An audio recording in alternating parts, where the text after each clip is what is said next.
दोस्तों, ये कहानी एक ऐसे लड़के की है जो कि पढ़ाई में कमजोर था। वह दिन भर मोबाइल चलाते रहना उसकी आदत थी। वह घर पर उसकी माँ की तबीयत भी ठीक नहीं रहती थी और वो ठहरे गरीब परिवार से और घर की हालत बद से बदतर थी। यानी अगर कोई रिश्तेदार आए तो उन्हें बैठाने तक की जगह वहां नहीं होती थी। एक दिन उसका दोस्त उसे बुलवाने के लिए आया कि चल कहीं चलते हैं। तो वो दोस्त पहली बार उसके घर पर आया था तो घर की हालत को देखकर दंग रह गया। तो उसने पूछा, क्या तू यहाँ पर रहता है? बोले, हाँ मैं यहाँ पर रहता हूँ। क्या ये तेरा घर है? बोला, हाँ ये मेरा घर है। भाई तू ऐसे हालातों में रहता है?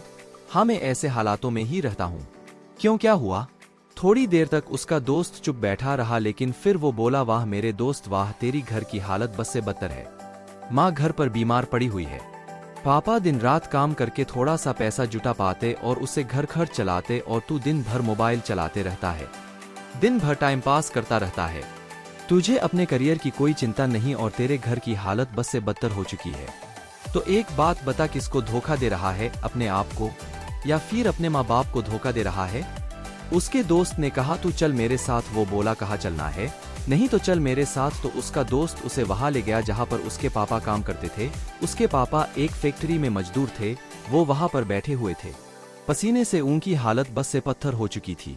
पसीने से पूरा शरीर गिला हो रहा था और उनके पास में उन्हीं की फैक्ट्री का एक मजदूर और बेटा था, और वो उनसे कुछ कह रहे थे और वो कह रहे थे कि यार मेरी पत्नी घर पर बीमार है, इलाज कराने के लिए पैसे भी नहीं है। मैं दिन रात मेहनत करके सिर्फ 2 वक्त की रोटी जुटा पाता हूँ और उससे सिर्फ घर का खर्च चलता है और कहीं पे पैसा बच ही नहीं पाता। अभी तो बेटे के स्कूल की फीस भी भरनी है यार। इससे बेहतर तो मौत ही है। जिंदगी दुहक का दूसरा नाम बन चुकी है। मैं तंग आ चुका हूँ इस जिंदगी से। अब तो सिर्फ मेरा बेटा ही मेरी आखिरी उम्मीद है। उसके पापा कह रहे थे कि देखना एक दिन मेरा बेटा इससे भी बड़ी फैक्ट्री का मालिक बनेगा। वो लड़का और उसका दोस्त दोनों उस चीज को देख रहे थे और पूरे गौर से सुन रहे थे। तभी उसके दोस्त ने कहा, देख इनको, तेरे पापा तुझ पे कितनी उम्मीद लगाए बैठे हैं, लेकिन क्या तुझे लगता है कि इस तरह से तो उनकी उम्मीदों पर खरा उतर पाएगा? एक बार तो अपने पापा की हालत को देखकर तू कैसे जीता है, और एक बार तो अपनी हालत को देख के तू कैसे जीता है? वो 2 कौड़ी का मोबाइल तेरे पापा से पढ़कर है, वह 2 कौड़ी की लड़कियां जो जिंदगी में सिर्फ कुछ पलों के लिए आती है और फिर चली जाती है, वो तेरे पापा से पढ़कर है। वहां मेरे दोस्त वाह, ये तो सिर्फ कुछ दिनों के लिए आएगी और फिर चली जाएगी। अरे बदल अपने हालातों को। यह सब देखकर और यह सब सुनकर उस लड़के के खून के आंसू टपक गए और उसने उसी वक्त निश्चय किया कि जिस फैक्ट्री में मेरे पापा काम करते हैं, आने वाले 5 साल के अंदर अंदर इससे भी बड़ी फैक्ट्री का मैं मालिक बनकर दिखाऊंगा। और उसके अंदर से चीख उठी थी कि मुझे कंपनी का मालिक बनना है, एक बहुत बड़ी कंपनी का मालिक बनना है, नौकर नहीं बनना है। और जैसे ही उसके अंदर से चीख निकली, वो दिन के लगातार 10 घंटे पढ़ने लगा। उसके दिमाग में सिर्फ एक ही लक्ष्य की बहुत बड़ी कंपनी का मुझे मालिक बनना है। और उसके लिए मुझे क्या करना होगा? उसके लिए मुझे पढ़ना होगा और मैं पढ़ूंगा। कोई माइका लाल ऐसा नहीं है जो मुझे रोक सकता है पढ़ने से। और आखिरी के सिर्फ 1 महीने में पढ़कर पूरे स्टेट में टॉप करके दिखाया। सब लोग हैरान हो गए कि ये कैसे हो गया।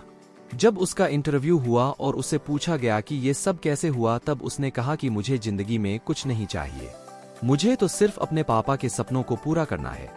मेरे पापा का सपना है कि जिस फैक्ट्री में वो काम करते हैं, उससे भी बड़ी फैक्ट्री का एक दिन में मालिक बनकर दिखाऊं। सिर्फ इसी सपने को लेकर मैं इतना पढ़ पाया और अपने प्रदेश में फर्स्ट आ पाया। उसे लड़के ने रात दिन करके मेहनत की और चलते चलते एक दिन ऐसा आया कि उसने एक फैक्ट्री लगा दी। और उसकी मेहनत और लगन की वजह से एक दिन उसकी फैक्ट्री उसके पापा काम करते थे जिस फैक्ट्री से भी बड़ी फैक्ट्री बना दी। उसने उसके पापा के सारे सपने पूरे कर दिए। दोस्तों, आप इस कहानी की शुरुआती पार्ट को अपने आप से रिलेट कर पाओ। इंडिया में मैक्सिमम लोग या तो मिडिल क्लास फैमिली से बिलोंग करते हैं या फिर पुअर फैमिली से बिलोंग करते हैं। हर बच्चे को पापा बहुत ही संघर्ष करके उसे पढ़ाते हैं।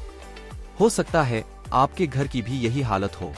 उस कहानी में उस लड़के ने रियलिटी को एक्सेप्ट करा और अपने हालातों को बदल दिया। लेकिन क्या आप रियलिटी को एक्सेप्ट करते हो? क्या आप अपने सच को देख पाते हो? अपने हालातों को देख पाते हो? अपने आप को देख पाते हो कि आप क्या कर रहे हो और आपको क्या करना चाहिए? वो लड़का तो बहुत बड़ी कंपनी का मालिक भी बन गया, लेकिन क्या गारंटी है कि आप भी अपने पापा के सपनों को सच कर पाओ? क्या गारंटी है कि आप भी अपने हालातों को बदल पाओ?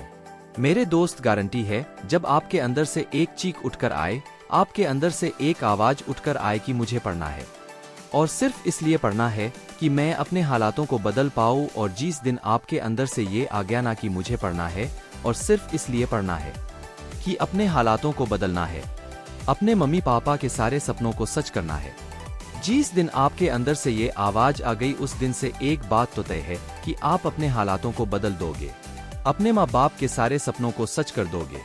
बस जरूरत है तो एक अंदर से आवाज की। बहाने बनाने से कुछ नहीं होगा। बहाने तो हर कोई बनाता है, हर वो इंसान बनाता है जो कायर होता है। जिंदगी का भी यही वसूल है। करने वाला कुछ भी कर जाएगा, जो आपका मन करे वही ठान के करो, एक दिन आप आपकी मंजिल तक जरूर पहुंचेंगे। दुख दर्द सबको होता है, लेकिन उनको बुलाकर अपने लक्ष्य पर फोकस करें।